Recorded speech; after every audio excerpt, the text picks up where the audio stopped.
The morning I meet Dante Moretti, I'm running on 4 hours of sleep and my third cup of burnt coffee from the hospital vending machine. My hands shake slightly as I tie the black apron around my waist, and I catch my reflection in the polished chrome of the industrial refrigerator, dark circles under my eyes, hair pulled back so tight it gives me a headache, the same tired face I've worn for the past 8 months. 8 months since I buried my baby brother. 8 months since the drunk driver ran the red light. 8 months since I became a 26-year-old woman with nothing but debt, grief, and a simple silver bracelet I'll never take off. My fingers unconsciously move to touch it now, the worn metal warm against my wrist. 3 interlocking rings, one for each of us. Mom, me, and Lucas. Except Mom's ring will stay empty forever, and Lucas's represents a 17-year-old boy who'll never graduate high school, never go to college, never become the architect he dreamed of being. Aria, table 12 needs water, Marco's voice cuts through my thoughts. He's the floor manager at Stellina, this upscale Italian restaurant in Manhattan where I've worked for the past 3 years. And you're on the private dining room tonight. My stomach drops. What? That's Vincent's section. Vincent called out sick. Marco's eyes are sympathetic but firm. Look, I know you're exhausted, but this is a VIP party. 7 guests. In and out in 2 hours. The tip alone will probably cover your rent. I need that tip. Lucas's hospital bills didn't die with him, they transferred to me, his legal guardian, his only family after Mom passed 2 years ago. $73,000 in medical debt that follows me like a shadow, eating 30% of every paycheck, making it impossible to save, to breathe, to do anything but survive. Okay, I say quietly. What time? They're arriving at 8. It's 7:45 now. He squeezes my shoulder. You've got this. Just remember, these people, they're connected. Be professional, be invisible, and whatever you do, don't ask questions about their business. Connected. The word makes my skin prickle. Everyone who works at Stellina knows the restaurant is owned by someone with ties to the city's organized crime families. We don't talk about it. We take our paychecks, we serve the food, and we pretend not to notice when men in expensive suits have conversations that stop the moment we approach their tables. I spend the next 15 minutes setting up the private dining room, my hands moving through familiar motions. Polishing wine glasses until they gleam. Folding cloth napkins into perfect triangles. Arranging the table settings with precision that would make my mother proud. She was a waitress too, before the cancer. She taught me that dignity exists in any honest work, that there's honor in serving others well. The bracelet catches the light as I work, and I pause, running my thumb over Lucas's ring. He gave it to me on my 25th birthday, 6 months before he died. So you'll always remember, he'd said, his grin wide and mischievous, that you're stuck with me forever. Forever lasted 6 more months. They're here, Marco hisses from the doorway, and I straighten my spine, smooth down my black skirt, and paste on my professional smile. I can do this. 2 hours. Then I can go home to my shoebox apartment in Queens, collapse into bed, and do it all again tomorrow. If you're enjoying this story so far, don't forget to hit the like button and subscribe. Drop a comment telling me where in the world you're watching from, I love hearing from you. The first thing I notice when I enter the private dining room is the silence. 7 men sit around the table, but none of them are speaking. They're waiting. The air feels heavy, charged with the kind of tension that makes the hair on the back of my neck stand up. The second thing I notice is him. He sits at the head of the table, though how a round table has a head, I can't explain. It's just obvious. Everything about him commands attention without demanding it. Dark hair swept back from a face that could have been carved from marble, all sharp angles and strong bones. A suit that probably costs more than I make in 6 months, tailored so perfectly it seems like it grew on his body. But it's his eyes that stop me cold. Dark. Intense. Completely unreadable. He's looking directly at me, and I feel pinned in place, like a butterfly on display. The other men at the table fade into background noise. There's only him, and the weight of his attention, and my heart hammering against my ribs in a way that has nothing to do with fear and everything to do with something I don't want to name. Good evening, gentlemen, I say, and I'm proud of how steady my voice sounds. I'm Arya, and I'll be your server tonight. Can I start you with drinks? I move around the table, taking orders with practiced efficiency. Scotch, neat. Bourbon, rocks. Red wine, a specific vintage I have to write down carefully. I'm hyper-aware of every movement, every word, knowing that Marco was right. These men are dangerous. I can feel it in the way they hold themselves, in the casual confidence that comes from never being told no. When I reach him, he doesn't immediately answer my question. Instead, he studies me with those dark eyes, his gaze moving from my face down to my hands where I'm clutching my notepad, and then his eyes lock onto my wrist. Onto the bracelet. Something changes in his expression. It's subtle, just a slight narrowing of his eyes, a tension in his jaw, but I feel it like a temperature drop in the room. Macallan 25, he says finally, his voice low and smooth with the barest hint of an Italian accent. Neat. I nod and turn to leave, but his voice stops me. That's a beautiful bracelet. My hand instinctively moves to cover it, a protective gesture I can't control. Thank you. Where did you get it? The question sounds casual, but there's an edge beneath it that makes my pulse quicken. It was a gift, I say carefully, and escape before he can ask anything else. In the hallway outside the private dining room, I lean against the wall and take a deep breath. My wrist burns where his gaze touched it, and I feel shaken in a way I don't understand. It was just a question. Just a normal, polite question. So why did it feel like an interrogation? I return with the drinks on a silver tray, my professional mask firmly in place. As I distribute them, the conversation flows around me in Italian, which I understand perfectly, thanks to my mother, though I never let on. They're discussing business, shipments, territories. Things I absolutely should not be hearing.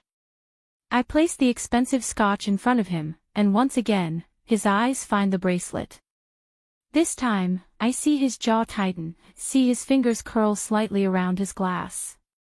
Who gave you that? He asks again, and now there's no pretense of casual interest. This is a demand. The other men at the table have gone quiet, watching our exchange with varying degrees of interest and concern. I'm sorry, sir, but I need to take your dinner orders, I deflect, my heart racing. Why does he care? Why is he looking at me like I've committed some crime by wearing a simple silver bracelet? Answer the question. His voice is soft, but there's steel underneath. This is a man used to being obeyed. I meet his eyes, and for a moment, I forget to be professional, forget to be invisible. With respect, sir, that's personal. A ghost of a smile touches his lips, but it doesn't reach his eyes. Everything is personal with me, Arya. The sooner you learn that, the better.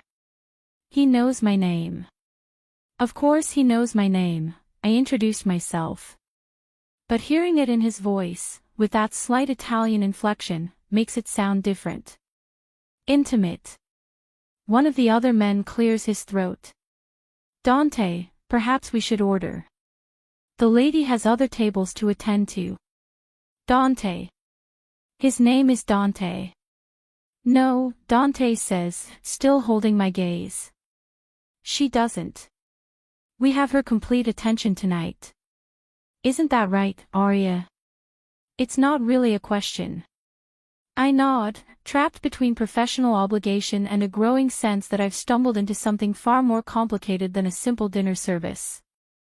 The bracelet, he says again, and this time there's something dark in his voice. Something possessive. It's from a man. Not a question. A statement. And he's wrong, but the assumption makes something hot and uncomfortable coil in my stomach. My brother, I say before I can stop myself. It was from my brother. The tension in his shoulders eases fractionally, but his eyes remain sharp, searching. Was? I swallow hard. I don't talk about Lucas. Not to anyone. Not even to the grief counselor the hospital made me see. But there's something about the way Dante looks at me, like he can see straight through every defense I've built, that makes the truth spill out. He died 8 months ago. Car accident. My voice is flat, emotionless. It's the only way I can say the words without breaking. He gave me this for my birthday. 3 rings, for my mom, him, and me. We were all we had. The private dining room is absolutely silent now. Even the soft background music seems to have faded away. Dante's expression has shifted into something I can't read, not sympathy exactly, but understanding. Recognition, maybe, of what loss looks like. How old was he? Dante asks quietly. 17. Something flashes in his eyes, anger, maybe, or pain. Too young. Yes. The word comes out as barely a whisper. Too young. For a long moment, we just look at each other. The space between us feels charged with something I don't understand, something that makes my skin feel too tight, my breath too shallow. Then Dante leans back in his chair, breaking the spell. Forgive me, he says, and it almost sounds like he means it. That was intrusive. Please, take our dinner orders. I do, moving through the rest of the meal service on autopilot. But I feel his eyes on me constantly, following my every movement. When I lean between 2 of the men to place a plate, I catch the scent of his cologne, something expensive and woodsy that makes me think of dark forests in danger. When I refill his wine glass, our fingers brush for just a second, and electricity shoots up my arm. This is insane. He's a customer. More than that, he's clearly involved in something illegal, something dangerous. I should be terrified, should be counting down the minutes until this dinner ends and I can escape. Instead, I'm acutely aware of every breath he takes, every time his eyes find mine across the room. It's nearly 10:30 when the dinner finally ends. The men have moved from business to more casual conversation, their voices growing louder as the wine flows. I've been in and out of the room a dozen times, bringing courses, clearing plates, refilling glasses, and through it all, Dante watches me. Not constantly. Not obviously. But I feel his attention like a physical touch, following me even when I'm not looking directly at him. I'm clearing the dessert plates when one of the men, a large, brutish-looking guy with a scar across his left cheek, reaches out and grabs my wrist as I lean across to reach his plate. You're very attentive, he says, his accent thick and his grip tighter than necessary. What time do you get off work? My stomach clenches, but I keep my expression neutral.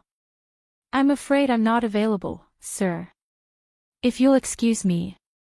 I'm not asking if you're available. His thumb presses against my pulse point, and I can feel the bracelet digging into my skin. I'm asking what time you finish. She finishes when I say she finishes, Dante's voice cuts through the room like a blade. And I say she's done entertaining your interest. Let her go, Rocco. The room goes deathly quiet. Rocco's eyes widen slightly, and he releases my wrist so quickly I almost stumble. My apologies, boss. I meant no disrespect.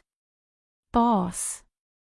The word hangs in the air, confirming what I already suspected but didn't want to acknowledge. Dante isn't just connected to organized crime. He runs it. Disrespect to whom? Dante asks softly, and the question is loaded with danger. To me, or to her? Rocco's face pales.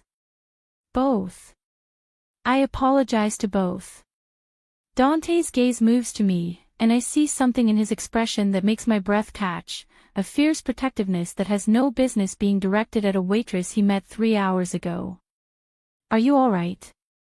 I nod, not trusting my voice. Show me your wrist.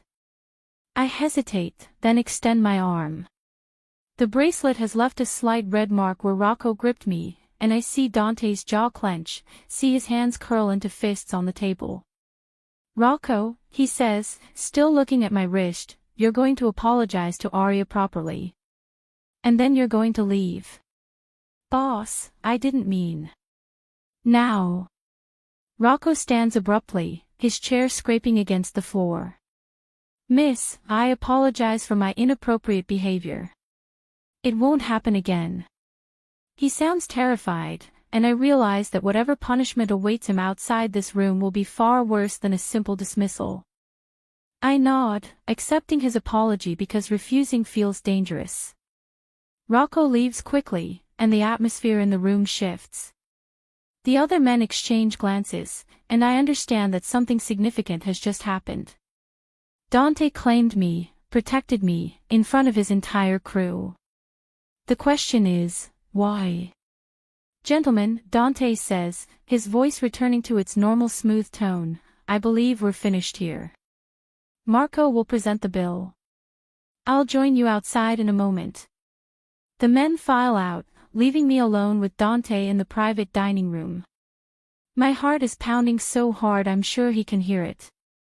He stands, buttoning his suit jacket with deliberate precision, then moves toward me. I should step back. Should put distance between us. But I'm frozen, caught in the gravity of his presence. Let me see your wrist again, he says when he's standing close enough that I can feel the heat radiating from his body. I hold out my arm, and he takes it gently, his fingers warm against my skin. He examines the red mark left by Rocco's grip, his jaw tight with barely controlled anger. I'll make sure he understands that you're not to be touched, Dante says quietly. I'm just a waitress, I say, finding my voice. You don't need to. You're not just anything, Arya. His thumb moves across my inner wrist, tracing the edge of the bracelet, and the touch sends electricity through my entire body. The moment you walked into this room wearing your grief on your wrist and your courage in your eyes, you became something more. I should pull away. Should thank him politely and retreat to the safety of the kitchen. Instead, I hear myself asking, what did I become? His eyes meet mine, dark and intense and full of something that makes my breath catch. Mine. The word hangs between us, impossibly possessive, completely insane. He doesn't know me. I don't know him. This is the first time we've ever met. But when he says it, something deep inside me responds, recognizes, claims right back. I don't even know you, I whisper. You will. It's not a promise. It's a certainty. What time do you finish your shift? Midnight. I'll wait. You don't have to. I know I don't have to. His fingers still rest on my wrist, his thumb now tracing gentle circles over the red mark. I want to. There's a difference. Why? The question bursts out of me. Why do you care about a waitress you just met? Something vulnerable flashes across his face, there and gone so quickly I almost miss it. Because I had a younger brother too. And I wore my grief the same way you do, like armor. Like punishment. His voice drops lower. Because I know what it's like to survive when the person you were supposed to protect doesn't. The confession rocks through me. This dangerous man, this mafia boss who just terrified one of his own men for daring to touch me, understands. He knows what it's like to wake up every morning wondering why you're alive when someone you loved more than life itself is dead. He was 17, I say, the words tumbling out. Lucas. He was 17, and he was brilliant, and he wanted to be an architect, and some drunk asshole ran a red light and killed him instantly, and I wasn't there. I was working a double shift, and I wasn't there when he needed me. Tears are streaming down my face now, and I can't stop them. 8 months of holding it together, of being strong, of surviving, and this stranger's understanding has cracked me wide open. Dante's hand moves from my wrist to cup my face, his thumb wiping away tears with surprising gentleness. How old was your brother? 16. Alessandro. His voice cracks slightly on the name. He was killed in a drive-by. Wrong place, wrong time. I was supposed to pick him up from school that day, but I had a meeting I couldn't miss. So I sent one of my men instead. His jaw clenches. The meeting saved my life. It ended his. I'm sorry, I whisper. So am I. His eyes hold mine. Which is why I know that what you're doing, working yourself to exhaustion, carrying debt that isn't yours, wearing that bracelet like a chain, it's not honoring him. It's punishing yourself. You don't know anything about me, I say, but there's no heat in it. I know you haven't taken that bracelet off since he died. I know you're running on fumes and pride. I know you're drowning in medical debt from his hospital stay, and you're too proud to ask for help. His thumb traces my cheekbone. I know because I did the same thing. For 2 years after Alessandro died, I worked 20-hour days, refused to sleep, refused to feel anything.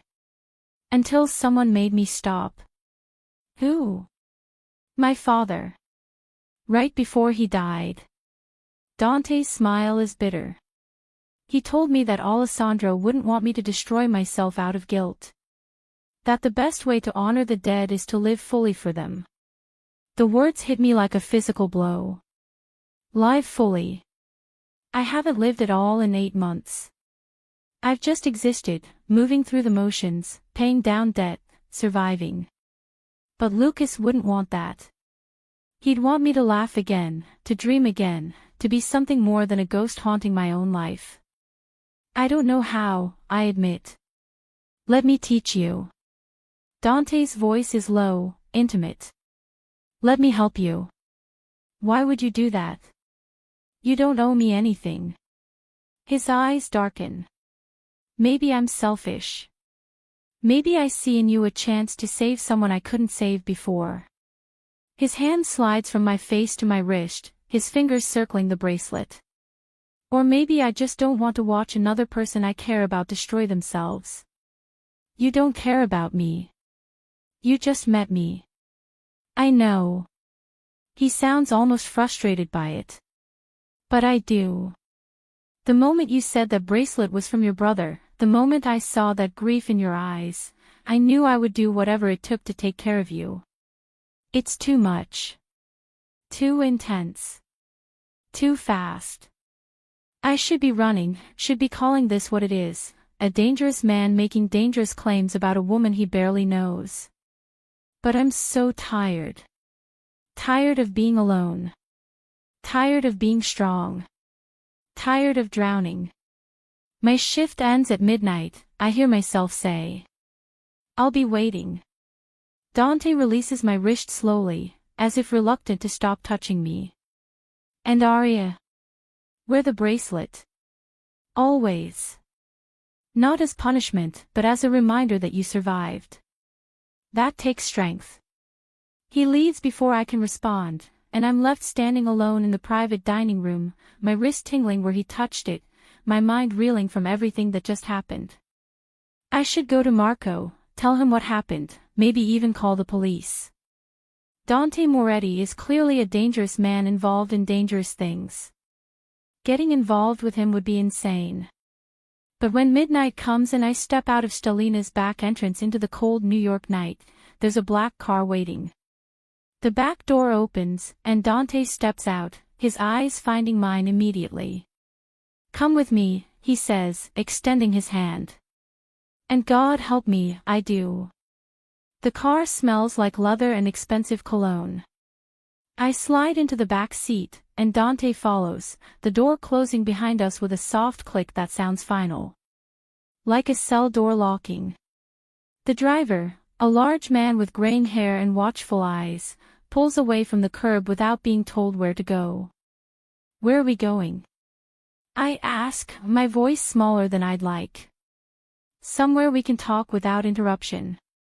Dante's positioned himself carefully, close enough that I can feel his presence but far enough that I don't feel trapped. It's deliberate, I realize. He's giving me space even in this confined area.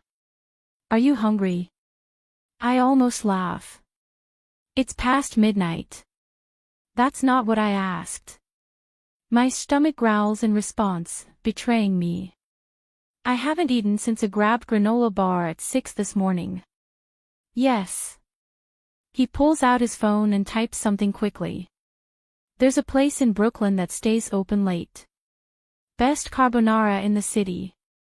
Alessandro used to, he stops himself, jaw tightening. He used to love it there. The mention of his dead brother hangs between us, another piece of shared grief. I want to ask more, want to understand this man who's upended my carefully controlled world in the span of 3 hours, but the driver catches my attention in the rearview mirror. Boss, we've got a tail. Black SUV, 2 cars back. Been following since we left the restaurant. My blood runs cold, but Dante barely reacts. He glances out the rear window, his expression hardening. Johnny's crew. Most likely. Lose them, but don't engage. Not with her in the car. The driver nods, and suddenly we're accelerating, weaving through Manhattan traffic with practiced precision. My hand instinctively reaches for something to hold on to, and Dante's hand covers mine, warm and steady. We're safe, he says quietly. Carlo's the best driver in the city. This is just a precaution. Who's Johnny? I ask, my heart hammering. A competitor. The word is carefully chosen, diplomatic. He's been testing boundaries lately, seeing how far he can push before I push back. And following your car is pushing. Following my car with you in it is suicide. There's ice in his voice now, the dangerous man from the restaurant surfacing. He's sending a message. I'll need to send one back. I should be terrified. I am terrified. But there's also something else, an adrenaline rush, a feeling of being intensely alive that I haven't felt since before Lucas died. It's intoxicating and horrible all at once. The driver takes a sharp turn down a narrow street, then another, until we've left our tail behind in the maze of lower Manhattan. 20 minutes later, we pull up outside a small, unassuming restaurant with Italian script on the window and warm light spilling onto the sidewalk. We're here, Dante says, but he doesn't immediately move to exit. Instead, he turns to face me fully. I need to be honest with you about something. My stomach clenches. Okay. The men who were following us. They won't stop. By being seen with me, by getting into my car, you've made yourself visible. Johnny will try to use you to get to me. It's what I would do. His eyes hold mine. I can protect you, but it means staying close to me.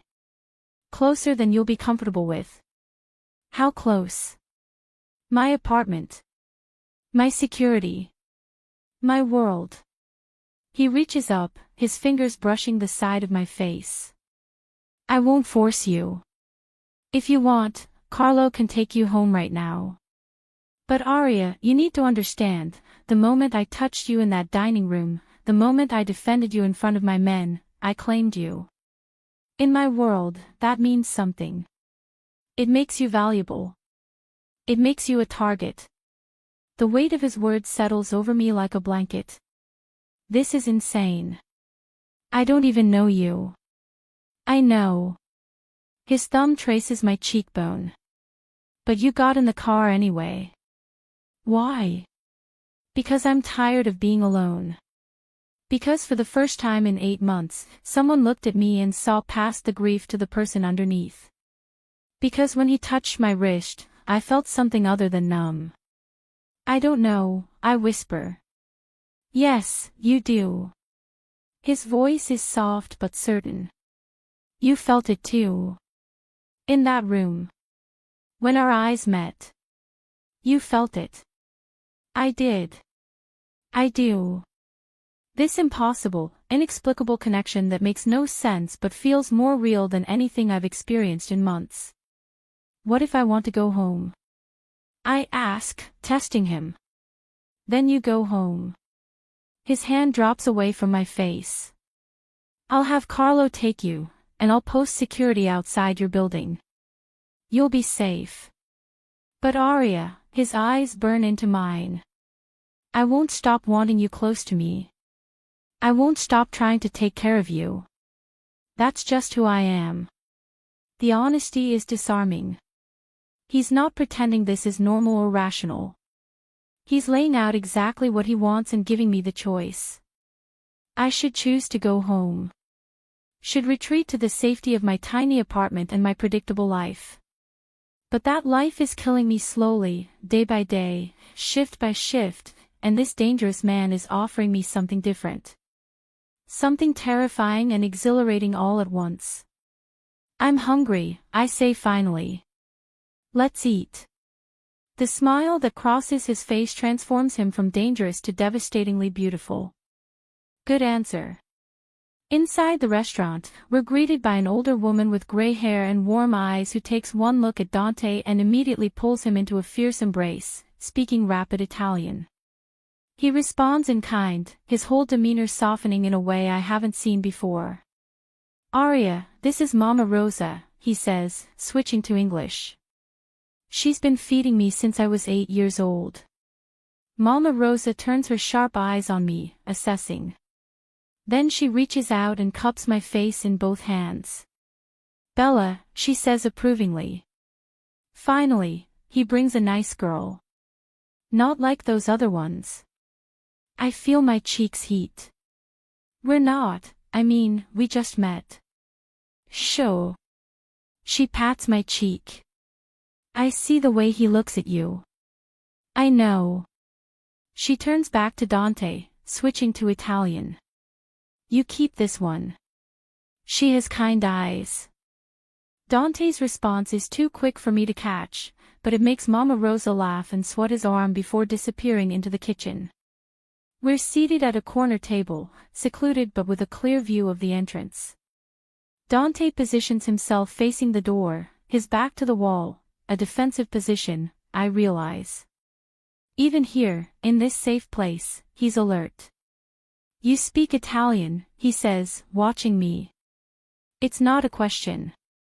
My mother was from Rome. She married my dad, an American soldier, and they moved here when she was pregnant with me. She died when I was 22. I traced the condensation on my water glass. Cancer. And your father? Died when I was 10. Heart attack. I shrug. It was just Mom, me, and Lucas after that. Until it wasn't. Mama Rosa returns with wine, a rich Barolo that she pours generously, and promises that the food will be out soon. The moment she leaves, Dante leans forward, his elbows on the table, his attention completely focused on me. Tell me about Lucas, he says. No one ever asks me to talk about him. People avoid the subject, uncomfortable with grief, not knowing what to say. But Dante asks as if he genuinely wants to know, as if my brother's memory matters to him. So I tell him. About Lucas's obsession with buildings, how he'd spend hours sketching impossible structures in his notebooks. About his terrible sense of humor and his habit of leaving his socks everywhere. About how he wanted to design affordable housing for low-income families because he said everyone deserved a home they could be proud of. He sounds like he was brilliant, Dante says when I finish. He was. I take a sip of wine, needing the warmth. The drunk driver who hit him got 6 months in jail. 6 months for killing a 17-year-old boy with his whole life ahead of him. Dante's expression darkens. What's his name? Why?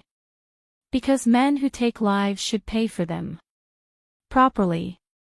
The implication is clear, and I should be horrified. Should tell him that revenge won't bring Lucas back, that violence only breeds more violence. But there's a dark part of me, the part that lies awake at night thinking about the driver who killed my brother and got a slap on the wrist, that thrills to the promise in Dante's voice. His name was Richard Holbrook, I hear myself say. He got out 3 months ago. He's living in New Jersey now, working at his uncle's car dealership. Dante pulls out his phone and types something. Consider it handled. What does that mean? It means he'll face justice. Real justice. His eyes meet mine. I can't bring Lucas back, Arya.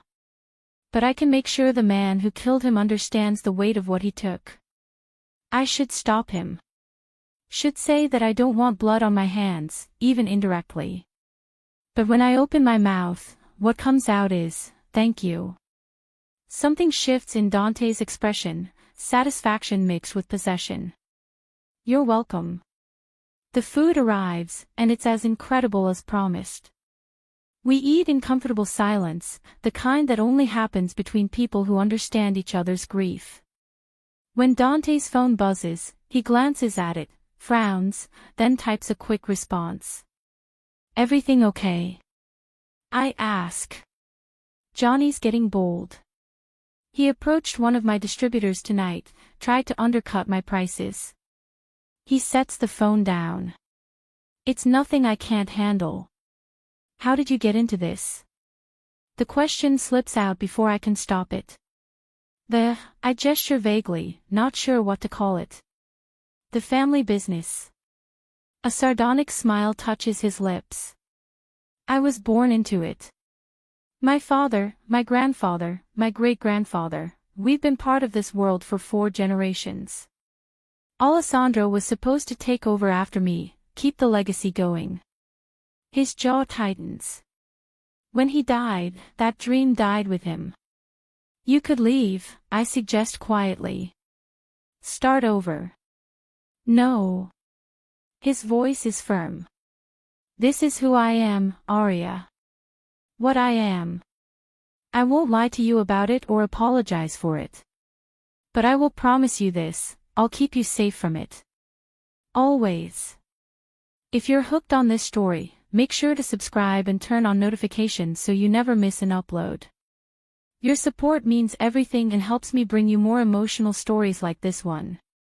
We leave the restaurant near 2 in the morning, my stomach full and my head pleasantly fuzzy from wine.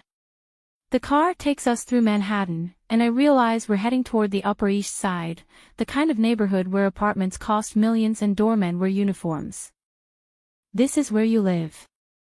I ask as we pull up to a gleaming high-rise. One of the places. Dante helps me out of the car. I have properties in Brooklyn and Queens too, but this is the most secure.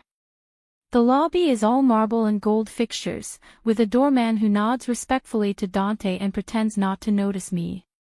We take a private elevator that requires a key card, rising smoothly to the penthouse. When the doors open directly into his apartment, I stop breathing. Floor-to-ceiling windows overlook Central Park, the city lights spread out like fallen stars. The space is massive but somehow manages to feel intimate, dark wood floors, comfortable leather furniture, artwork that looks museum quality on the walls. There's a grand piano in one corner, sleek and black and beautiful. You play? I ask, nodding toward it. My mother insisted we all learn. Dante shrugs out of his suit jacket, and I try not to notice how the movement highlights his broad shoulders. Alessandro was better than me. He had her gift for it. He moves to a bar cart and pours 2 glasses of amber liquid. Cognac. It'll help you sleep. I should go home, I say, but I don't move toward the elevator. You should. He hands me a glass. But you won't. Because you're curious. You want to understand this world, understand me. And because, he steps closer, his free hand coming up to tuck a strand of hair behind my ear. Because you haven't felt alive in 8 months, and being here, with me, makes you feel something again. He's right, and I hate how easily he sees through me. You're very sure of yourself. I have to be. In my world, hesitation gets you killed. His fingers linger near my face. But with you, I'm not sure of anything. Just that I need you close to me.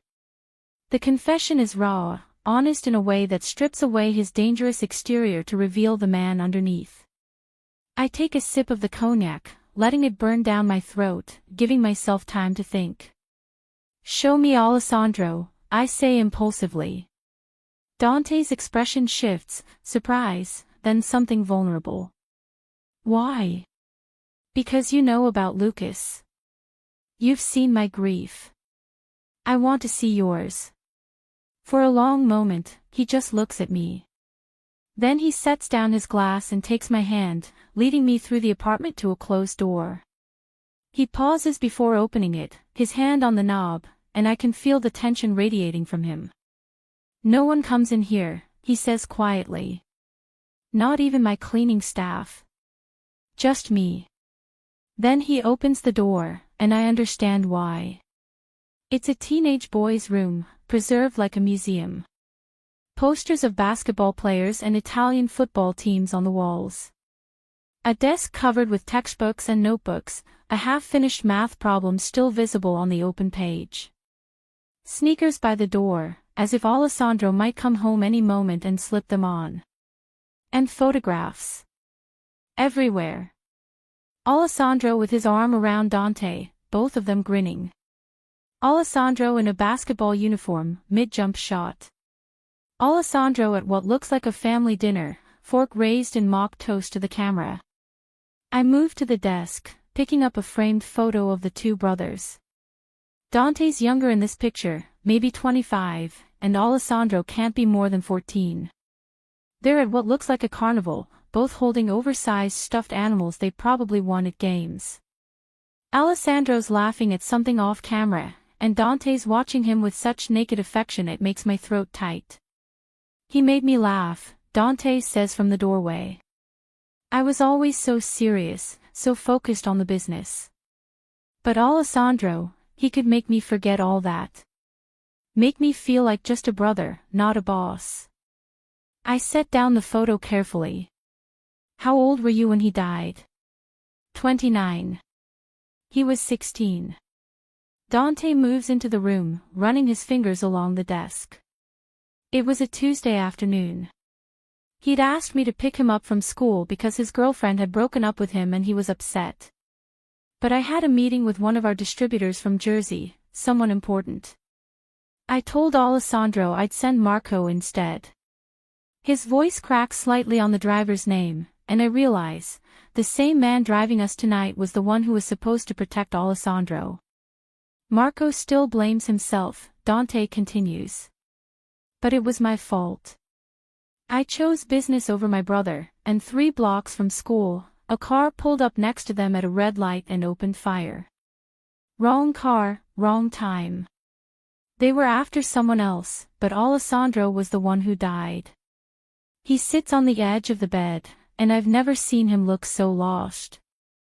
This powerful, dangerous man reduced to a grieving brother in his dead sibling's room. I move to sit beside him, our shoulders touching. You couldn't have known. That's what everyone says. Doesn't make it true. He looks at me, and his eyes are wet. I was supposed to protect him. That was my job. I failed. I was supposed to be home the night Lucas went out, I say quietly. He asked me to watch a movie with him, but I picked up an extra shift because rent was due. If I'd been home, maybe he would have stayed in. Maybe he'd still be alive. You can't know that. Neither can you. I take his hand, threading our fingers together. We both survived when they didn't. We both carry that weight. But Dante, Lucas wouldn't want me to destroy myself with guilt. Would Alessandro want that for you? No. His voice is barely a whisper. He'd tell me to stop being an idiot and live my life. So would Lucas. I squeeze his hand. So maybe we should try. Together. He turns to face me fully, his free hand coming up to cup my face. You barely know me, Arya. I'm not a good man. The things I've done, the things I'll continue to do. I don't care. And I realize as I say it that it's true. I don't care about his business or his crimes or his dangerous world. I care about the man sitting beside me in his dead brother's room, showing me his wounds, trusting me with his grief. Show me who you really are. Not the boss, not the criminal. Just Dante. I don't know if I know how to be just Dante anymore. Then we'll figure it out together. He kisses me then, soft and searching, like a question he's afraid to ask. I answer by kissing him back, my hands coming up to frame his face, feeling the scratch of his stubble against my palms. It's not frantic or desperate, it's tender, almost reverent, two broken people finding comfort in each other. When we finally break apart, he rests his forehead against mine. Stay tonight. In the guest room, no pressure. Just, stay. Okay, I whisper. He shows me to a guest room that's larger than my entire apartment, with its own bathroom and a bed that looks like a cloud. When he leaves, pressing one more kiss to my forehead, I sink onto the mattress and stare at the ceiling. What am I doing? This man is a criminal. He's dangerous. He's possessive and controlling and operates in a world where people get killed for being in the wrong place at the wrong time. But he's also the first person in 8 months who's made me feel like something other than a walking wound.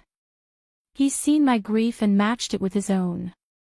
He's promised to protect me, to take care of me, and I believe him. I touch the bracelet on my wrist, running my thumb over Lucas's ring. I hope you'd understand, I whisper to my dead brother. I hope you'd want me to feel alive again. The silver catches the ambient light from the city outside, and for just a moment, I swear I can feel Lucas's approval. Or maybe that's just my exhausted mind playing tricks on me. Either way, I fall asleep in Dante Moretti's guest room, and I don't dream of funerals or hospital bills or the sound of screeching tires. For the first time in 8 months, I sleep deeply and peacefully, knowing that somewhere in this penthouse, someone is standing guard over my rest. I wake to sunlight streaming through windows I don't recognize and the smell of fresh coffee. For a disoriented moment, I panic, where am I? Then memory floods back. Dante. The restaurant. Alessandro's room. The kiss. I find clothes laid out on a chair, designer jeans that look my size, a soft cashmere sweater in deep blue, even fresh underwear still in packaging. The level of organization required to have these ready is slightly terrifying, but I'm grateful not to have to put on last night's work clothes. Everything fits perfectly. In the main living area, I find Dante standing at the windows with his phone pressed to his ear, speaking rapid Italian. He's in dark slacks and a white dress shirt with the sleeves rolled up, looking powerful and beautiful and completely at ease in his domain. When he sees me, his expression softens, and he ends his call. Good morning, he says, moving toward me. How did you sleep? Better than I have in months. I accept the coffee he hands me. Thank you for the clothes. I had Alessandra, my assistant, bring them by this morning. She's good at anticipating needs. He studies my face. Are you hungry? I can have breakfast brought up, or we can go out. I need to go home, I say, reality crashing back. I have a shift tonight, and I need to change. You're not working at Stellina anymore. I set down my coffee carefully. Excuse me. I spoke to Marco this morning. You're being given a very generous severance package, and he's been instructed to tell anyone who asks that you moved out of state for family reasons. Dante's voice is calm, matter of fact. It's for your safety. Johnny knows you work there. It's the first place he'll look. Anger flares hot in my chest. You can't just fire me. I didn't fire you. I protected you. He moves closer. Arya, you saw the tale last night. These people are dangerous. They will use you to hurt me, and I won't allow that. You won't allow it. I'm practically shaking now. I don't need your permission to live my life, Dante. I need that job. I have bills. Which I'll pay. No. The word comes out sharp and hard. I don't want your money. I want my independence. I want my life back. Your life is gone the moment you got in my car. His voice is hard now, the dangerous man from the restaurant surfacing. Whether you like it or not, you're in my world now. And in my world, I protect what's mine. I'm not yours. Yes, he says quietly, intensely, you are. You became mine when I saw that bracelet and understood your grief. You became mine when you told me about Lucas. You became mine when you kissed me back in my brother's room. He cups my face, forcing me to meet his eyes. I know this is fast. I know it's terrifying. But Arya, I won't apologize for claiming you. For wanting you safe. I want to argue, want to fight this possessive declaration. But part of me, the part that's been drowning for 8 months, is relieved. Relieved to have someone else shoulder the burden. Relieved to have someone care about whether I survive. I can't just live off you, I say weakly. Why not? I have more money than I could spend in 10 lifetimes. Let me use it to take care of you. His thumbs brush away tears I didn't realize were falling. Please. The hospital bills. Paid in full as of 7 this morning. I stare at him. What? $73,000 in medical debt from Lucas's treatment. It's gone. You're free of it. He watches my reaction carefully. I know you hate accepting help, but Arya, that debt was killing you. Let it go. I should be angry. Should rage at him for overstepping, for making decisions about my life without consulting me. But all I can feel is a crushing relief so intense it makes my knees weak. The debt that's been suffocating me for 8 months, gone. Just like that. I don't know how to repay you, I whisper. Don't repay me. Just stay. Let me protect you. Let me take care of you. His forehead touches mine. That's all I want. Before I can respond, his phone buzzes urgently.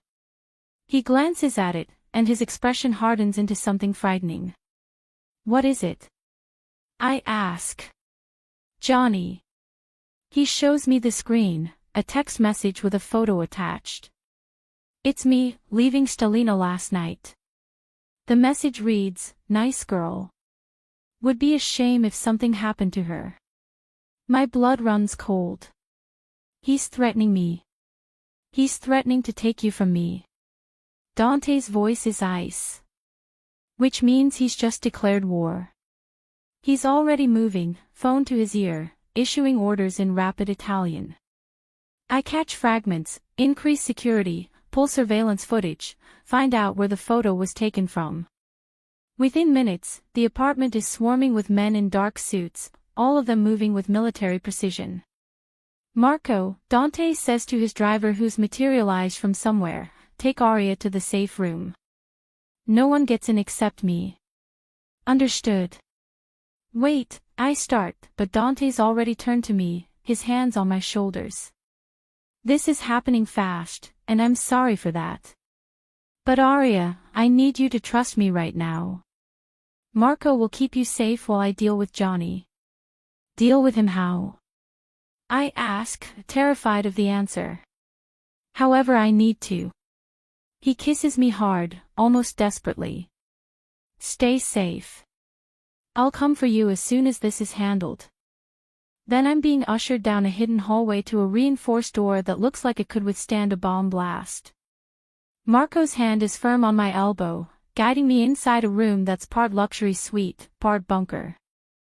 There's a bed, a bathroom, a small kitchenette, and no windows. How long will I be here? I ask Marco. His expression is grim. As long as it takes, Miss Russo. But don't worry, the boss has never lost a fight. Johnny doesn't stand a chance. The door closes, locks engage, and I'm alone. I sink onto the bed, my mind racing. Less than 24 hours ago, I was a waitress struggling to survive. Now I'm locked in a safe room while the man I barely know but somehow belonged to goes to war over me. I touch the bracelet on my wrist, seeking comfort in the familiar weight. Lucas, I whisper, I really hope I'm doing the right thing. The silver glints in the artificial light, offering no answers. Outside this room, violence is unfolding. Men are probably dying. And all of it is happening because Dante Moretti looked at me and decided I was worth protecting. The terrifying part isn't that I'm trapped here. It's that I'm glad he cares enough to trap me. That I trust him to come back. That I'm already planning what I'll say when he does, not leave me, not push me away, but keep me closer than ever.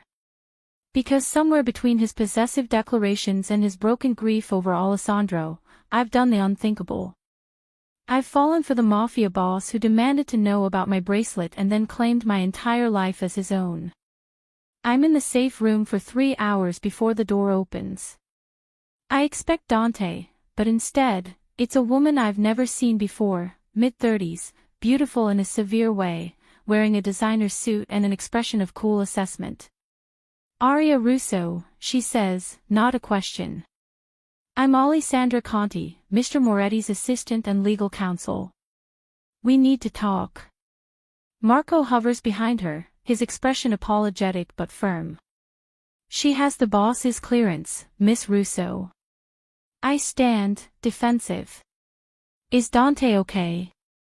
For now. Alessandra enters the room, closing the door behind her. But this situation with Johnny is escalating faster than anticipated. Which brings me to why I'm here. She pulls out a tablet, turning it to face me. Do you know this man? The photo on the screen makes my breath catch. It's a man in his early 30s, attractive with dark blonde hair and blue eyes. He's smiling at the camera, but there's something cold in that smile. Something familiar. No, I say, but my voice wavers. Look again. His name is Marcus Holloway. Ring any bells? My heart stops. Holloway. The same last name as the drunk driver who killed Lucas. Is he related to Richard Holbrook? Alessandra's expression confirms it before she speaks. His nephew. And before you ask, yes, Dante did handle Richard Holbrook. 3 days ago, he was found dead in his apartment. Apparent suicide, though we both know better. She watches me carefully. Dante did that for you, Aria. Without asking. Without hesitating. Because you mentioned the man's name once, and Dante decided he deserved to die. The room spins slightly. Dante killed the man who killed Lucas. For me. Because I told him the name. Marcus Holloway found out, Alessandra continues. He's former military, has connections to several rival families, and he's out for revenge. He approached Johnny with a deal, help him get to you, and he'll help Johnny take down Dante's organization. Why does he want me? But I already know the answer. Because Dante cares about you. Because taking you from him is the perfect revenge for his uncle's death. Alessandra's voice softened slightly. And because you're the weakness Dante never had before. Everyone in our world can see it. He's obsessed with you, Aria. In 3 weeks, you've become the single most important thing in his life. 3 weeks. Has it really only been 3 weeks since that first night at Stellina? It feels like a lifetime ago. In that time, I've moved into Dante's penthouse, stopped working, let him pay off my debts, and fallen completely, irrevocably in love with a man who kills people for a living. What do you want me to do? I ask quietly. Leave. The word is blunt, final. For Dante's sake, for your own safety, you need to disappear. I have a plane ready to take you anywhere you want, Europe, Asia, South America. New identity, enough money to start over anywhere in the world. She pauses. Dante doesn't know I'm offering you this. He'd never let you go willingly. But I've worked for him for 8 years, and I've never seen him this distracted, this vulnerable. You're going to get him killed, Arya. The accusation hits like a physical blow. That's not fair. Isn't it? Before you, Dante was focused, strategic, untouchable. Now, he's making decisions based on emotion instead of logic. He's starting wars over perceived threats to you. He's exposing himself, exposing our entire organization, because he can't stand the thought of you being in danger. Alessandro leans forward. I know you care about him. So prove it. Leave before you destroy him. Tears burn my eyes. He won't understand. He'll be angry. He'll tear the city apart looking for you. But eventually, he'll move on. He'll go back to being the man he was before, cold, calculated, unbeatable. She holds out a phone. Or you stay, and watch him die protecting you. Those are your options. I take the phone with shaking hands. It's already loaded with plane tickets, account information, a new name. Alessandra thought of everything. How long do I have to decide? We leave in 2 hours. Pack light, everything will be provided once we land. She moves toward the door, then pauses.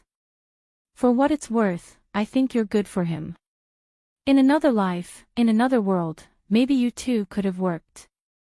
But not in this one. In this world, love is a liability we can't afford. When she's gone, I sink onto the bed, the phone clutched in my hand. She's right. I know she's right. Dante's changed since we met, softer, more vulnerable, more human. And in his world, those qualities get you killed. I think about Alessandro, about how Dante's still tormented by his brother's death years later.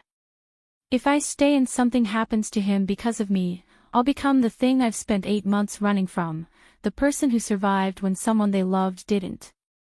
But if I leave without saying goodbye, without explaining, he'll think I abandoned him.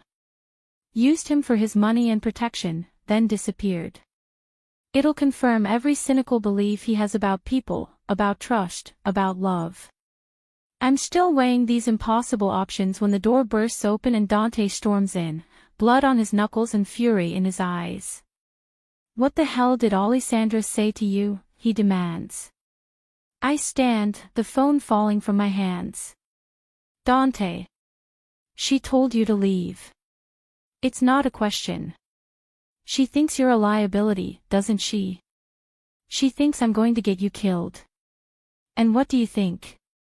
He moves closer, and I can smell gun smoke on him, see the tension in every line of his body. Do you want to leave, Arya? The honest answer would be yes and no. Yes, because staying means watching him put himself in danger for me every day. No, because the thought of never seeing him again makes me want to die. I think, I say carefully, that maybe she's right. You've changed since we met. You're taking risks you wouldn't have taken before. Because you're worth the risk. His voice echoes off the walls. Yes, I've changed. I'm softer with you, more careful, more protective. But Arya, that doesn't make me weak. It makes me human. Human gets you killed in your world. Then I'll die human instead of living as a monster. He grabs my hands, his grip almost painful. I lost Alessandro because I chose business over him. I won't make that mistake again. I won't choose safety over the one person who makes me want to be something more than what I was born into. What about what I want? The words burst out of me. What if I can't watch you die for me? What if I can't live knowing that every day, someone might try to take you from me because I exist? His expression shifts, understanding, then anguish. You're afraid. Terrified. The admission breaks something open in me, and suddenly I'm sobbing. Lucas died and I couldn't stop it. My mom died and I couldn't stop it. My dad died and I couldn't stop it. Everyone I love leaves me, Dante. Everyone dies. And I can't survive losing you too. He pulls me against his chest, his arms wrapping around me with crushing force. You won't lose me. I swear to God, Arya, you won't lose me. You can't promise that. Watch me. He pulls back just enough to cup my face, forcing me to meet his eyes. I've survived in this world for 32 years. I've outlived rivals, avoided assassinations, and built an empire from blood and fear. And I did all of that alone, with no one to protect, no one to come home to. But now I have you. Now I have a reason to be smarter, faster, more ruthless than I've ever been before. You don't make me weak, Arya. You make me unstoppable. Alessandra said. Alessandra is wrong. His voice is steel. She's brilliant, loyal, and she's protected me for years. But she doesn't understand that I'd rather die tomorrow with you than live 100 years without you. That's not weakness. That's the only thing that makes this life worth living. I want to believe him. Want to believe that love can survive in this dark world, that we can carve out something real and lasting despite the violence surrounding us. The man who wants me, I say quietly.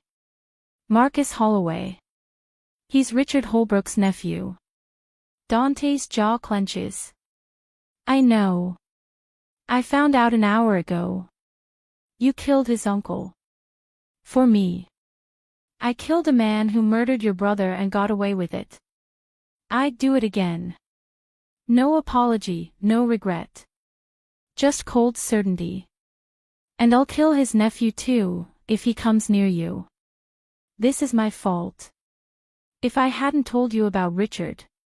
Stop. His thumbs brush my cheeks. You didn't make me do anything. I chose to avenge Lucas because that drunk driver deserved to die, and because you deserve justice. If there are consequences for that choice, I'll handle them. But I won't regret protecting you, Arya. Not ever. Looking into his eyes, I see the truth. He means every word. And suddenly, Alessandra's offer seems like the cowardice it is. Running away won't keep Dante safe, it'll just leave him alone to face threats that exist because of me. If I'm the cause of this danger, then I should be here to face it with him. I'm not leaving, I say firmly. Relief floods his expression. You're sure? No. But I'm staying anyway. I touched the bracelet on my wrist, drawing strength from it. Lucas was brave. He didn't run from things that scared him. Neither will I. Dante kisses me then, hard and claiming, his hands tangling in my hair. When we break apart, he's smiling, a real smile that transforms his entire face. Good, he says. Because I have a plan to end this. And I need you to trust me. Dante's plan is insane. Which is why, 2 hours later, I'm standing in an abandoned warehouse in Brooklyn wearing a wire and waiting for Johnny and Marcus Holloway to arrive. Remember, Dante's voice comes through the tiny earpiece he insisted I wear, you're bait, but you're armed. Gun in your jacket pocket, knife strapped to your ankle. If anything goes wrong. I shoot first and ask questions never, I finish. You've told me 100 times. He's watching from a concealed position across the warehouse with 6 of his best men, including Marco and a sniper whose name I didn't catch. The plan is simple. Let Johnny and Marcus think they've successfully grabbed me, record their confession about targeting me to get to Dante, then end this permanently. Simple, except for the part where I'm the tethered goat waiting for wolves. I see 2 cars approaching. Marco's voice comes through the earpiece. 4 men in the first vehicle, 2 in the second. That's Marcus driving the second car. My heart hammers against my ribs. Copy that. Dante's voice, tight with tension. Arya, you can still back out. Say the word, and we extract you right now. No. I touch the bracelet on my wrist, my good luck charm. Let's end this. The warehouse door rolls open, and 4 men enter, Johnny in the center, flanked by bodyguards. He's older than I expected, maybe 50, with silver hair and cold eyes. Behind them, Marcus Holloway enters, and seeing him in person makes hatred burn hot in my chest. This is the family of the man who killed Lucas. This is the threat that's turned my life upside down. Well, Johnny says, his voice heavily accented. The little waitress who caught Dante Moretti's eye. I must say, I don't see the appeal.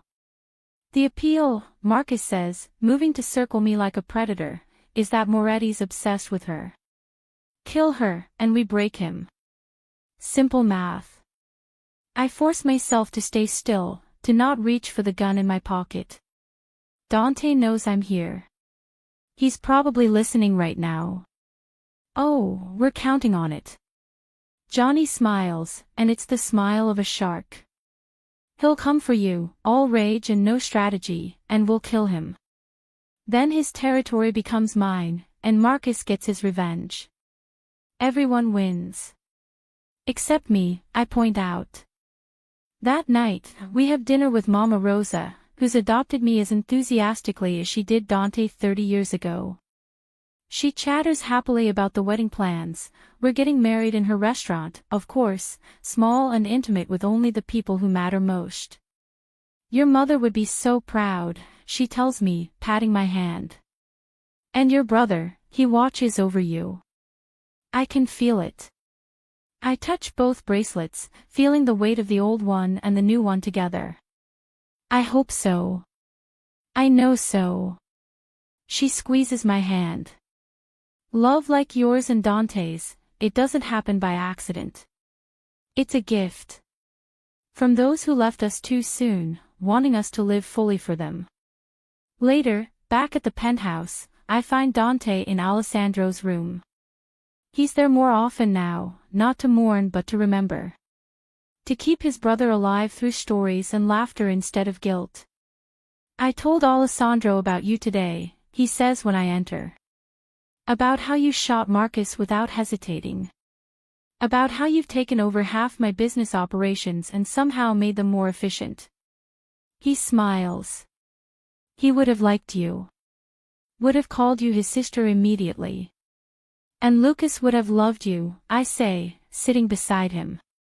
He always said I needed someone who could keep up with me. Someone strong enough to handle my stubbornness. I don't handle it, Dante corrects, pulling me onto his lap. I admire it. It's one of my favorite things about you. We sit in comfortable silence, surrounded by memories of the brothers we lost and the life we've built from that loss. It's not perfect, Dante's world is still dangerous, still dark. But we've carved out something real in the midst of it. Something worth fighting for. My phone buzzes. A text from an unknown number. Congratulations on the engagement. Your brother would be proud. I freeze, showing it to Dante. He tenses, immediately alert. Who is this?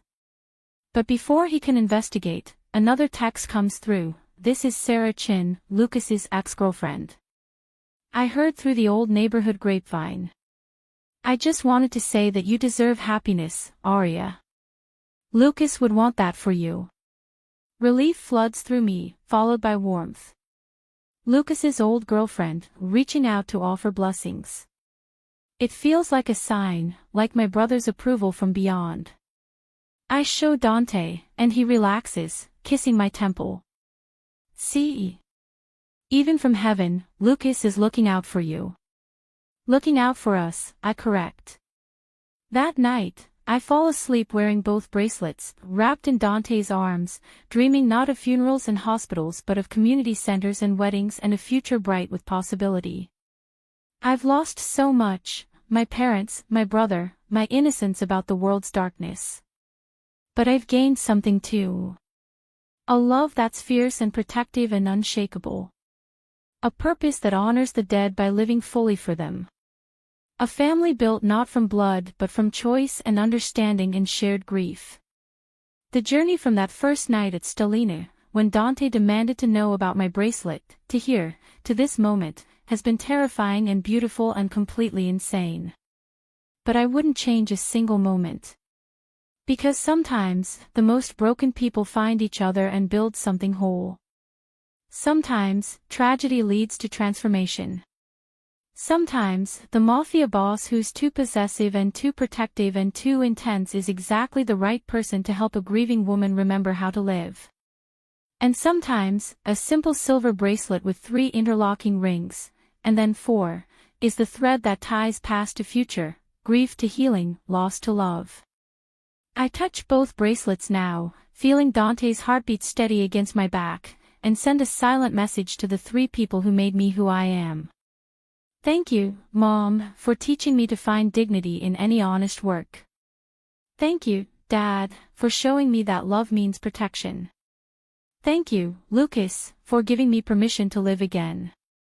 And to Alessandro, the brother I never met but who brought Dante and me together through our shared grief. Thank you for making him the man he is. The man I love. The man I'll spend my life with. Tomorrow, there will be new challenges. New threats. New battles to fight. But tonight, in Dante Moretti's arms, wearing 2 bracelets that represent both past and future, I am exactly where I'm meant to be. Home. Thank you so much for watching until the end. If you love this story, check out the other videos on your screen now. I think you'll really enjoy them. And don't forget to subscribe if you haven't already. See you in the next story.